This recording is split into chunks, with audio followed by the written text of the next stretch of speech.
Boa tarde, minha gente. Vamos falar um pouquinho então sobre consumo abusivo de álcool. Nosso grupo é composto por mim, Gustavo, pela Luana, pela Natália e pela Vitória. Bom, antes de falar da epidemiologia, vamos falar um pouquinho sobre o álcool. Ele é uma substância psicoativa de uso ilícito, tratado com grande aceitação no meio social. Ele te deixa alegre, felizinho, solto, te dá coragem, não é mesmo? Porém, seu consumo contribui para danos entre indivíduos, na comunidade e para o sistema de saúde. Seu uso é um importante fator de risco para o desenvolvimento de doenças e mortalidade em todo o mundo. A OMS calculou que mais de 40% da população com 15 anos ou mais de idade em todo o mundo era consumidora de bebidas alcoólicas em 2016, o que correspondia a mais de 2 bilhões de pessoas. O volume e os padrões de ingestão de bebidas alcoólicas, que variam segundo o sexo, faixa etária, status socioeconômicos e efetividade das políticas públicas, impactam no consumo das populações e nas consequências para a saúde. Já a população brasileira apresentou a prevalência de consumo de bebidas alcoólicas de 16,1% no ano de 2006 e de 20,9% no ano de 2020, enquanto que no ano de 2021 foi de 18,3%. A gente pode ter uma noção acompanhando essa tabela aqui ao lado do Vigitel. Para a gente ter uma referência, então, em comparação com outras questões de saúde, trouxe outra tabela referente às capitais dos estados brasileiros e Distrito Federal de 2006 a 2019, com alguns indicadores do Vigitel. Focando no sexo feminino, que é o caso da nossa querida senhora Marília, temos mais mulheres em consumo abusivo de álcool do que viciadas em refri. Olha só que interessante. Temos quase a mesma porcentagem de mulheres com consumo abusivo de álcool e mulheres com consumo regular de frutas e hortaliças. Olha só onde é que esse Brasil vai parar. Quase o dobro de mulheres com consumo abusivo de álcool sobre as que fumam. Então, antes de a gente entrar no nosso quadro clínico, o rastreamento e o tratamento do abuso de álcool, vamos relembrar o nosso caso clínico para a gente ter até essa comparação durante todo esse processo. A senhora Marília, ela tem 51 anos, é costureira, separada, procurou o posto de saúde porque nos últimos 15 dias se sente cansada, desanimada e sem vontade de trabalhar e só quer ficar em casa. Relata ainda que tem sono agitado, acorda logo e não consegue voltar a dormir. Está na menopausa e tem muitos fogachos. Quer fazer exames preventivos para o câncer. Fazer tratamento para doença do refluxo gastroesofágico com omeprazol 20 mg por dia, mas parou por conta própria. Tem história prévia de úlcera péptica. Trabalha em uma fábrica de roupas, turnos da tarde, mora sozinha, tem 3 filhos, costuma ir a bailes nos finais de semana, onde consome cerveja, em média 6 latas. Uso eventual de cigarros e não tem parceiro fixo. No exame físico, ela está lúcida, orientada, coerente, pressão de 135 por 85, 65 quilos, estrutura de 1,65, corada, nictérica, uma tireoide impalpável, linfonodos cervicais não palpáveis, orofaringe em dentes em bom estado, ritmo regular, bulhas normofonéticas sem sopros, pulmões livres, abdômen com ruídos aéreos presentes, aumentados, sem som timpânico, percussão, dor difusa, palpação e fígado impalpável. Quadro clínico. Os indivíduos que fazem consumo excessivo do álcool revelam um conjunto de sintomas físicos ou psicológicos. Então, entre os sintomas presentes, podem estar rubor e edema moderado da face, edemas das pálpebras, olhos lacrimejantes, eritrose palmar, hálito alcoólico, falta de coordenação motora, vertigens e desequilíbrio, suores, tremor fino nas extremidades, palpitações, arritmias e até hipertensão arterial. No entanto, existem também outros sinais relacionados ao consumo crônico e excessivo pelo álcool, como câimbras musculares, dores abdominais, taquicardia e tosse crônica, diminuição do apetite, hemorragia digestiva, hepatomegalia, icterícia e telangiectasia. Então, o paciente tem o desejo obsessivo e intenso de consumir o álcool. É uma dependência onde o indivíduo alcoolizado nunca está satisfeito com a quantidade consumida. o que o faz encontrar inúmeros motivos para consumir mais bebidas alcoólicas. Mas os sintomas que estão mais frequentes são as doenças do fígado, que seria a esteatose hepática, a hepatite alcoólica e cirrose, no aparelho digestivo, a gastrite e pancreatite, no sistema cardiovascular e hipertensão, e também são frequentes os casos de polioneurite alcoólica, que é caracterizada por dor, formigamento e câimbras nos membros inferiores.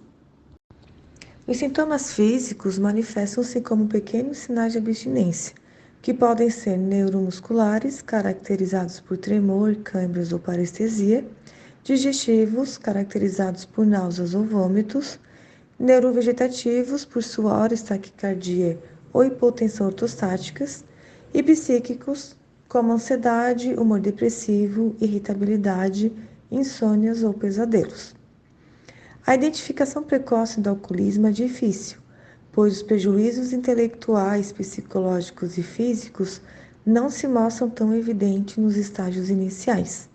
Entretanto, nos estágios mais avançados, podem estar presente a doença de Korsakoff, que é caracterizada por uma amnésia anterógrada, com um estado de distúrbio mental, também a marcha táxica e nistagmo, sendo causado por uma deficiência de tiamina, e esses sintomas são encontrados principalmente nos pacientes alcoólatras e pessoas desnutridas.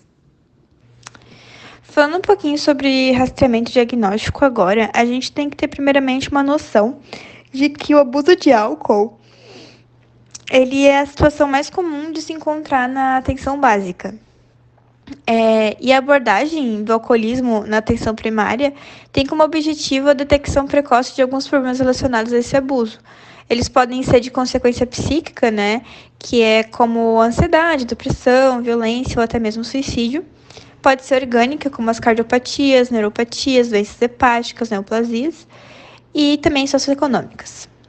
E além disso, a gente tem que integrar ao tratamento de outras patologias, porque elas podem ser agravadas pelo abuso de álcool. Um exemplo disso é o caso da hipertensão.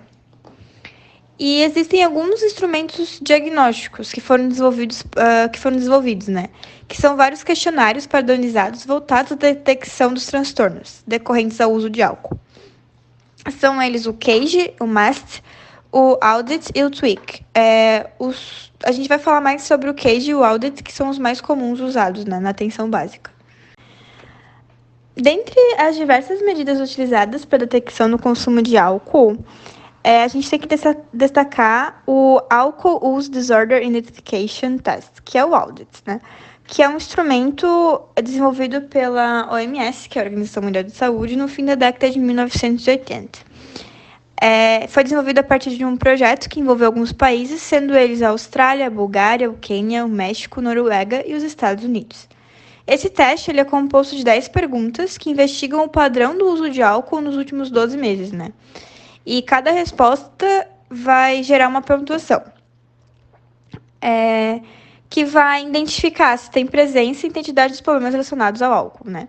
Sendo essas perguntas, com que frequência você toma bebida alcoólica, quando você bebe, quantas doses você consome normalmente, com que frequência você toma 5 ou mais doses de uma vez, quantas vezes ao longo dos últimos 12 meses você achou que não conseguiria parar de beber uma vez sendo começado, quantas vezes ao longo dos últimos 12 meses você, por causa do álcool, não conseguia fazer o que era esperado de você, quantas vezes ao longo dos últimos meses você precisou beber pela manhã para se sentir bem ao longo do dia. Você se sentiu culpado ou com remorso depois de ter bebido? Você foi incapaz de lembrar o que aconteceu devido à bebida? Alguma vez na vida você já causou ferimentos ou prejuízos a você mesmo ou outra pessoa por ter bebido? E alguma vez na vida, algum parente, amigo, médico ou outro profissional da saúde já se preocupou com o fato de você beber ou sugerir que você parasse? E a partir dessa soma, a gente pode definir a intervenção que vai ser utilizada, né? Sendo uma prevenção primária, uma orientação básica, uma intervenção breve monitoramento ou encaminhamento para um serviço especializado.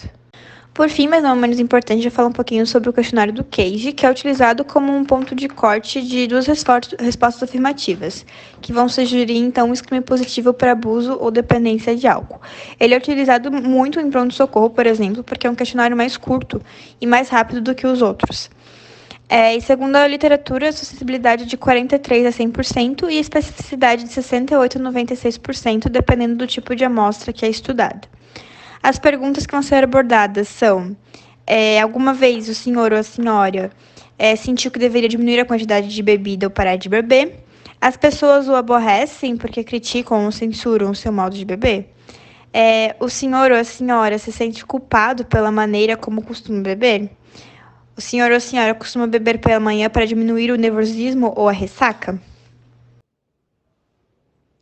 Com relação à abordagem não medicamentosa, nós temos o tratamento psicoterápico, que são sessões de psicoterapia, principalmente com abordagens comportamentais, que podem contribuir para o entendimento da motivação e dos gatilhos do uso de álcool, e oferecer estratégias para que a pessoa consiga lidar com situações de alto risco ou forte desejo de consumir a substância, além de maneiras de evitar e prevenir recaídas.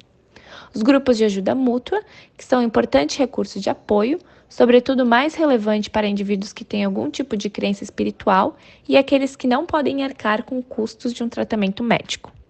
A atividade física, que também é um recurso importante, uma vez que traz a sensação de bem-estar e, além disso, permite contato com pessoas de interesses similares e pode ajudar também na prevenção de recaídas. E a terapia familiar, que além do apoio terapêutico direcionado aos pacientes, recomenda-se um acompanhamento específico e dirigido aos familiares. É importante que eles compreendam a doença e seus desdobramentos e, posteriormente, recebam orientação adequada sobre a melhor forma de ajudar. Então, é importante lembrar que cada pessoa é única e a avaliação multidisciplinar contínua indicará o apoio mais adequado. O tratamento eficaz é aquele que consegue auxiliar o paciente a retomar o funcionamento produtivo na família, no trabalho e na sociedade. Já o tratamento farmacoterapêutico, de acordo com o Food and Drug Administration, aprova 3 fármacos para a dependência do álcool: acamprosato, disulfiram e naltrexona, junto com outras estratégias com vários profissionais inseridos no processo de tratamento aos pacientes, agindo para diminuir as forças que os fatores exercem sobre o alcoólatra e, consequentemente, as suas recaídas. Então, o acamprosato ele diminui as recaídas após o período inicial de abstinência. Disulfiram é conhecida por gerar mal-estar ao ingerir o álcool, e o naltrexona, que reduz os efeitos eufóricos do paciente e o desejo de consumi-lo.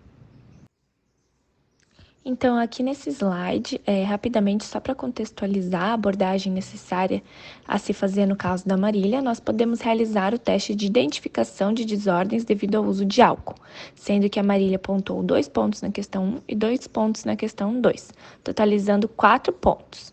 Então, é necessário intervir com uma abordagem de prevenção primária para que, nesse caso, ela não aumente o seu consumo de álcool. Bom, agora a relação com o caso clínico, né, da senhora Marília. A gente trouxe aqui novamente o caso, a gente deu destaque ali ao consumo de 6 latas em média aí por final de semana de cerveja. E avaliando essa paciente, a gente tem como base o acolhimento dela, né? Então, evitar esse avanço do consumo do álcool. A gente pode fazer algumas orientações para essa paciente, indicar grupos de apoio, acompanhamento frequente, prevenção de comorbidades associadas ao álcool, como hepatite alcoólica, por exemplo, outras doenças, principalmente ansiedade e depressão. Portanto, a gente chega na conclusão que a senhora Marília não é alcoólatra, né? Para chegar nesse diagnóstico, a gente tem que avaliar vários outros sintomas, não só apenas a quantidade que a pessoa ingere.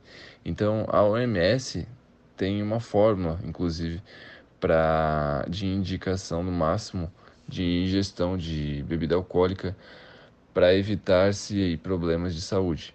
Então, a gente tem a fórmula ali que é o teor alcoólico vezes o volume do líquido alcoólico dividido por 1000, que chega-se então ao número de unidades alcoólicas.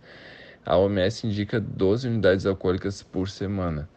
A nossa paciente, então, ilustrando que uma lata de cerveja tem 5% de teor alcoólico, com um volume de 350 ml por lata, dividido por 1.000, chega-se a 1,75 unidades alcoólicas. E vezes 6, que é a quantidade ali de latas que ela ingere por semana, chega-se a 10,5, então está abaixo aí do indicado pela OMS. E essas são as referências do nosso trabalho. Muito obrigado.